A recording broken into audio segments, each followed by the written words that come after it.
Le Bitcoin qui continue sa petite remontée tout doucement. Alors, est-ce que c'est vraiment juste une petite remontée pour mieux chuter ou alors on se dirige vers un rebond beaucoup plus durable? C'est ce que nous allons voir au cœur de la vidéo.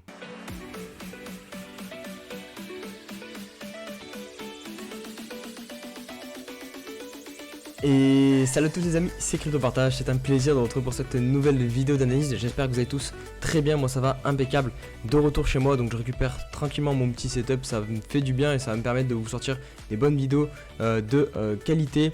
Donc on se retrouve avec une map en plus qui est entièrement dans le vert aujourd'hui, ça fait du bien. Un Bitcoin qui repasse très légèrement au-dessus des 21 000 $, vous le voyez ici 21 100 $, l'Ether pareil 1100 $, et à noter la petite perf quand même de Solana plus 15%, quasiment de retour à 40 $, et Matic plus 17%, 0,43 $.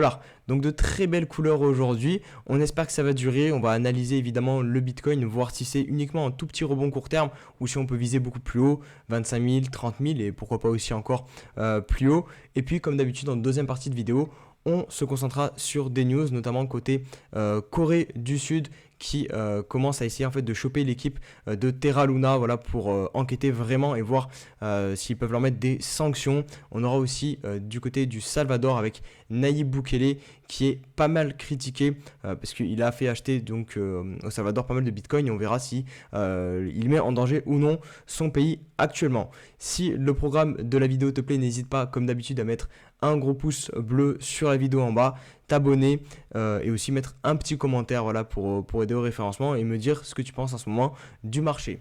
Et on débute avec le point classique sur le Fear and Greed, niveau 9 encore une fois aujourd'hui, donc on va pas réeffectuer un achat sur la stratégie Buy la peur ultime puisque c'est un achat maximum par semaine, mais en tout cas au niveau de la psychologie, pas de changement entre hier et aujourd'hui sur les marchés. En même temps, le prix du Bitcoin n'a pas trop bougé depuis hier, il a fait un petit peu de yo-yo, mais globalement, je me rappelle, j'avais tourné la vidéo, on était à 20 800 $ à peu près, et là c'est quasiment la même chose, 20 900 $. Par contre, ce qui est intéressant cette semaine à noter, c'est quand même l'expiration des contrats CME, où il y a 103 000 Bitcoins en jeu, puisque tout simplement il y a aussi des expirations trimestrielles qui vont s'effectuer fin juin, donc la clôture de juin est pas mal importante.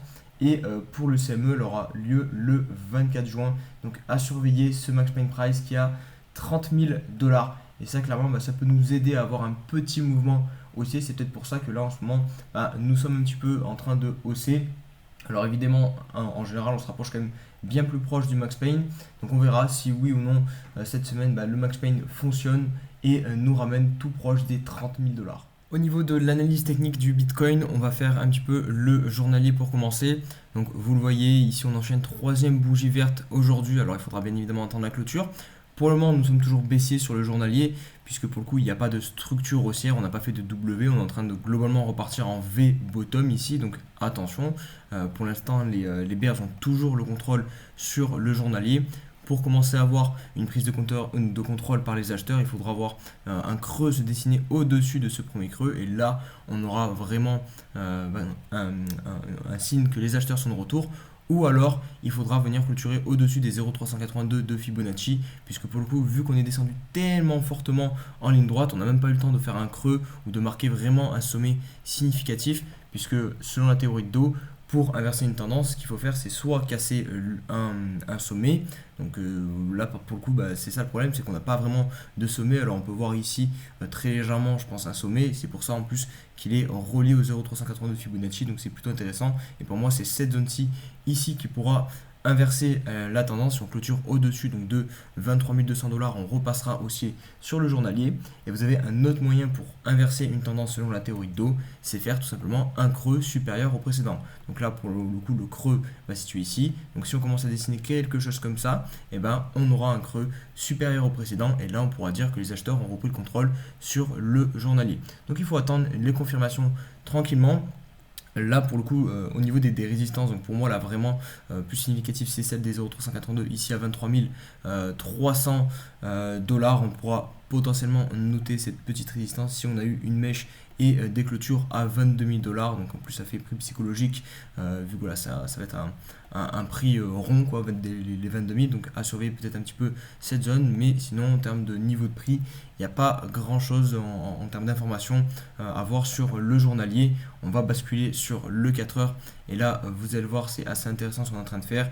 On est en train de marquer une pattern ici très bullish. C'est tout simplement une tasse hop, avec anse, avec les creux sont de plus en plus rapprochés du niveau ici clé qui est à 21 000 $ tout pile, 21 000 $, 20 800 $ à peu près.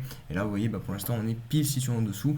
Une clôture au-dessus de ce niveau-ci. Et si on fait du chartiste, tout simplement, on prend donc l'objectif de la tasse. Alors là, je vais le prendre totalement de mèche à mèche.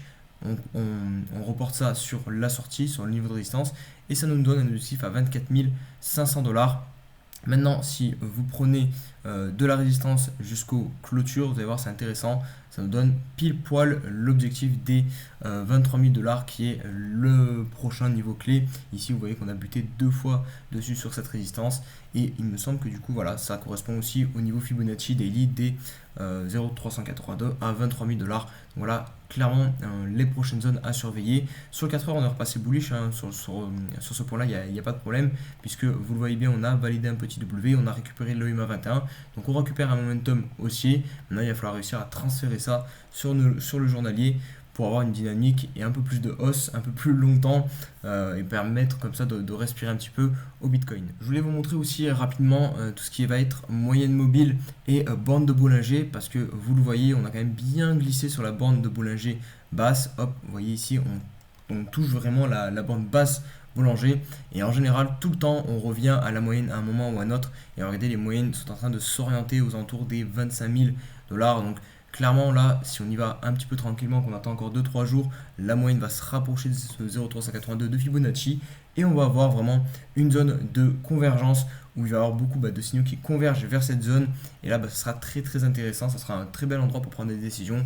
En théorie, il faudrait plutôt prendre des décisions de vente, c'est-à-dire soit se séparer un petit peu de son bac ou alors carrément shorter, puisque tout simplement l'unité de temps supérieure est baissière. Je vous la montre au cas où vous avez oublié, mais l'hebdomadaire est bien baissier sur le BTC. Hop, voilà.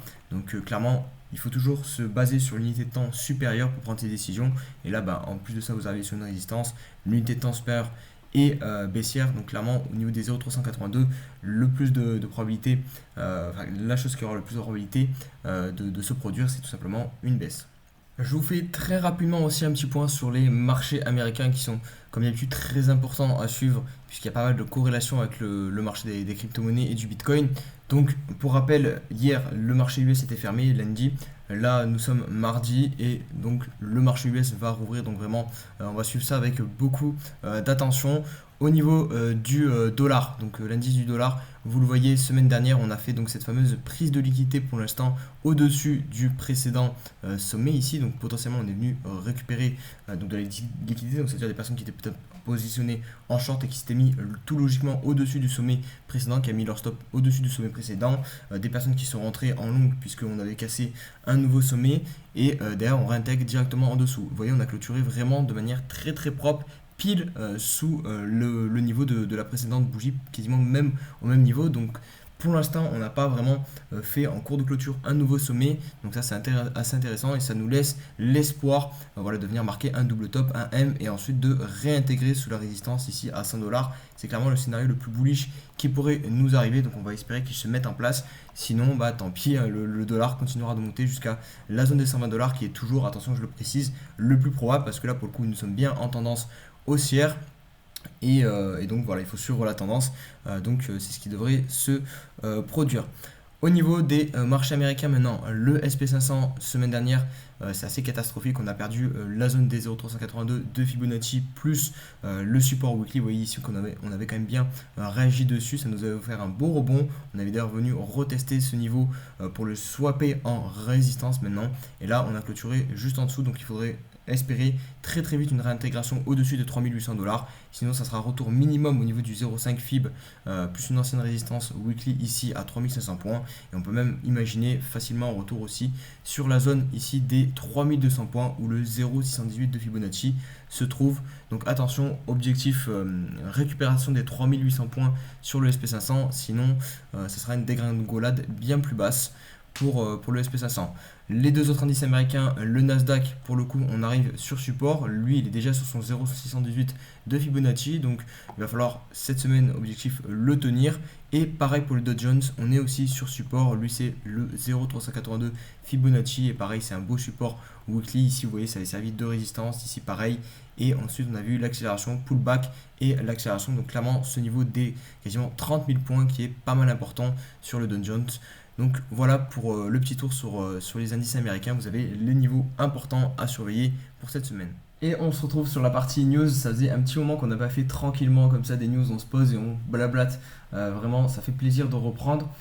Du coup, on commence par plutôt de mauvaises nouvelles. Enfin, ça dépend. Si vous avez perdu de l'argent sur Terra Luna, vous allez être content puisque la Corée donc, du Sud vient de déclarer que les développeurs et tous les associés de la société Terra sont obligés de rester sur le sol coréen. Ils ont une interdiction de sortie du territoire parce que clairement la Corée souhaite les coincer et souhaite finir et bien étudier ce qui s'est passé pour ensuite pouvoir mettre les sanctions appropriées.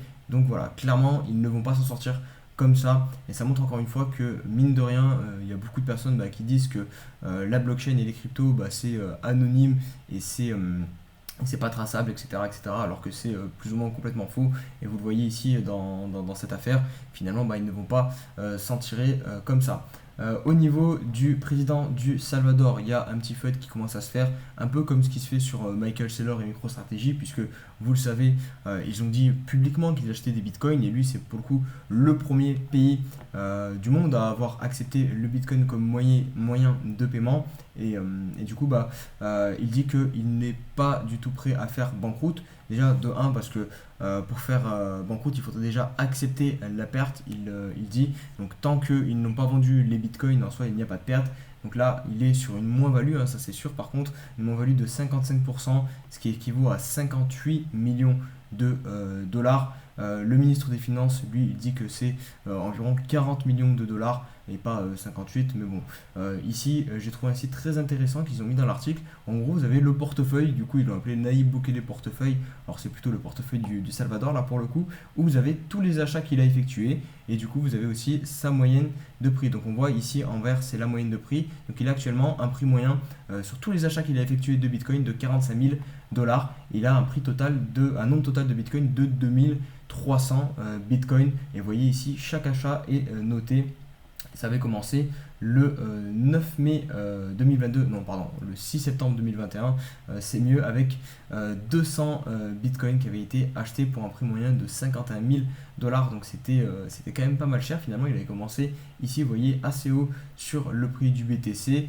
On a vu ensuite la fin du bull run, donc là il était plutôt en positif, et depuis malheureusement il y a la chute du BTC. Le dernier achat de Nayib, c'était on va aller voir, du coup c'était le 9 mai 2022, 500 bitcoins pour 30 000 dollars environ.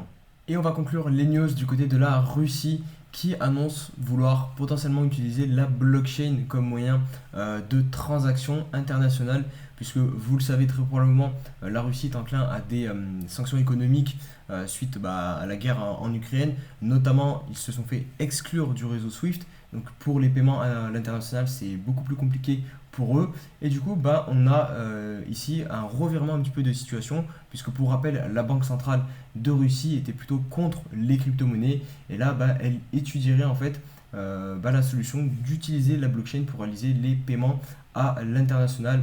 On a ici notamment une petite déclaration. L'idée d'utiliser des monnaies numériques pour des règlements de transactions internationales est en train d'être activement évoquée. Alors qui a dit ça? Voilà, un membre du ministère des Finances expliquait donc ce que je viens de vous lire. On a aussi la gouverneure de la Banque de Russie, Elvira Nabiullina, qui était historiquement très anti-crypto. Elle a affirmé la semaine dernière à nos confrères de RBC que les crypto-monnaies pourraient être utilisées pour des paiements internationaux. Par contre, elle a précisé que les crypto-monnaies ne doivent pas être intégrées au système financier interne de la Russie, parce que les crypto-monnaies ne devraient pas être échangées sur des places de marché organisées, car ces actifs sont trop volatiles, trop risqués pour de potentiels investisseurs. Donc voilà, encore une fois, ça c'est l'éternel problème pour le gouvernement, pour l'État.